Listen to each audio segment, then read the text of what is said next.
I want to ask a question to both Rafia and Christine in a few words, because we're tight on time. We have to wrap it up in 20 minutes, and I want to take questions from the audience. Yeah. Just in a few words, how can men help women to speak up and be seen? What is your advice? What is your call to men? I think I just laid it out. Yeah. Will you just state that, though, as make it like a statement? To, I can't make it a statement. I mean, because I don't have the answer.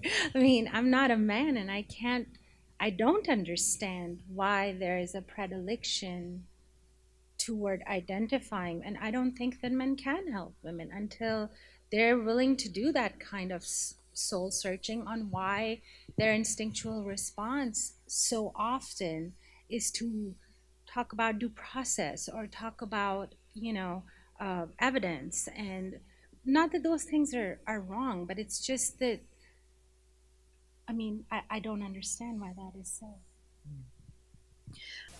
how do we shift the current political power structures? Who wants to take it?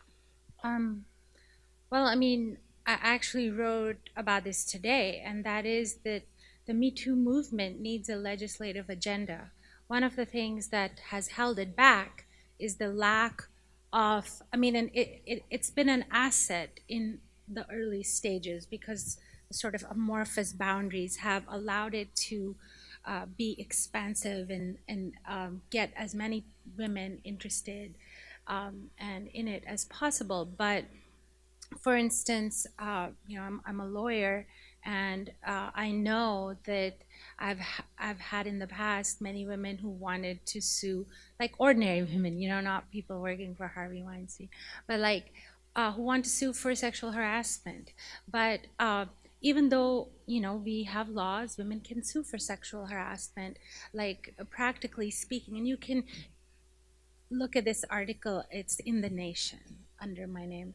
That the costs are very high. The burden of litigation is set so that women can almost never get their cases to trial. So almost the vast majority of cases are dismissed at summary judgment. So before they ever get in front of a jury, because in front of a jury they have a better chance of winning.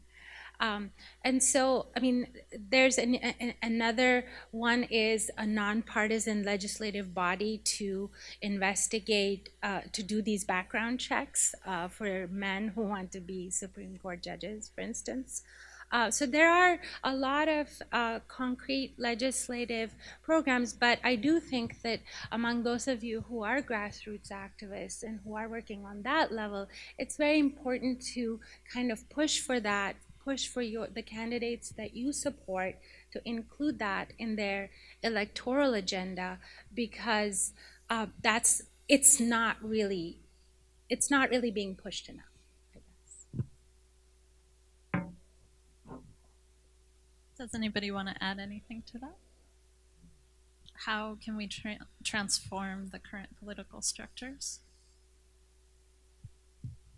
I'm not a politician. I can't speak on the macro level about power structures that, defer to Rafia and other, people who have that experience. I can only speak to, being a man and and just, working on an individual level to understand that. I think that the Me Too movement, one of the things that's making a huge difference is simply awareness on a broad scale. So there are a lot of men who aren't in touch, like you said, with their own reality, let alone other people's reality, and so that awareness, which in cases like this Supreme Court situation can be a real shock to the system, and that's needed. And many times, sometimes it's not about like listening and empathy. Sometimes it's like you kind of get slapped in the face. You go, oh, whoa, wait a second, and I think that's really important. But then what do you do with that information, right? What do you do with that smack in the face of like, oh, something's going on, maybe I should pay attention? you have to internalize it, and there has to be support for men to be able to talk about it, and then that's when I think that listening component comes in, listening to yourself, and having other people that you can have genuine interactions with. Um, the thing is, there's a lot of anger and a lot of pain that is coming from generations and hundreds of years of women being second class citizens, and everything that comes with that. And understandably, there is the anger that comes with that.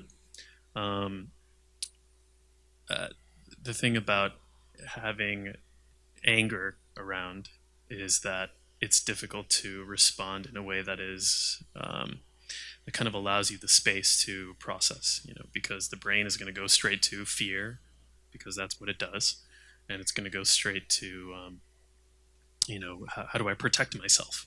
And if your brain goes straight to how am I going to protect myself, that's not the moment where you go, oh yeah, let me think broadly and compassionately. Instead, you're going to go like, oh, defensive, and that reaction is going to happen where you were mentioning that men who are compassionate, etc., are having this reaction of maybe feeling defensive or attacked, right? So that's the atmosphere, and it's really tricky because how do you do both at the same time? I don't have the answer to that. I'm not sure, but it's just what I'm noticing. That people who aren't offenders or anything, and they've been good men, whatever that means, for many years, are suddenly like on the defensive. It's like, why is that? Well, it's because it's a huge paradigm shift, and suddenly they're in like they're fish that notice that there's water. Um, so it's challenging.